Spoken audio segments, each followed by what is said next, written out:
Hello friends, నేను మీ వనవాసి ప్రేమ్. అందరు ఎలా ఉన్నారు? అందరు బాగున్నారు కదా?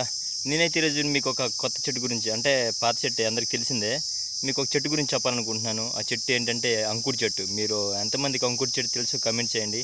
తెలియని వారైతే తెలుసుకోండి. ఫ్రెండ్స్, ఇదిగోండి ఫ్రెండ్స్, ఇదే ఆ అంకుర్ చెట్టు. చూడండి, అంకుర్ పూలు సేమ్ మల్లెపూలులానే ఉంటాయి వైట్గా. దీని యొక్క స్మెల్ కూడా అదిరిపోద్ది. దీన్ని కొందరైతే ముడుచుకుంటుంటారు. అయితే ఇది ఈ సీజనే ఎక్కువ పూలు పూస్తుంటుంది అనమాట. ఈ అంకుర్ చెట్టులో రెండు రకాలైన చెట్లు ఉంటాయి. అంకుర్ చెట్టు అండ్ చిట్టంకుర్ చెట్టు అంటారు.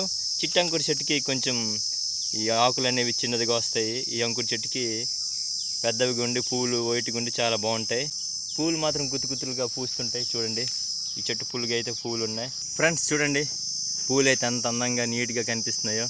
ఇలానే గుత్తులుగా ఉంటాయి. చాలా పరిమళాన్ని అయితే ఇస్తుంటాయి ఇవి అంకుర్ పువ్వులు. గుర్తుపెట్టుకోండి ఫ్రెండ్స్.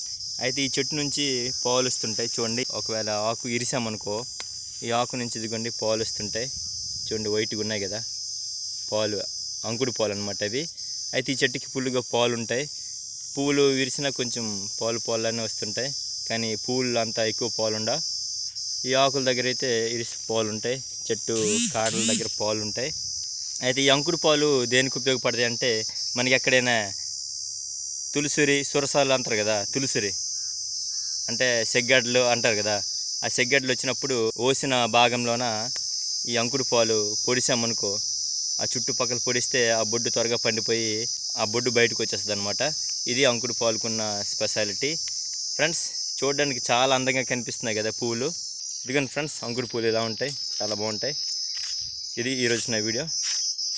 లైక్ చేయండి ఫ్రెండ్స్.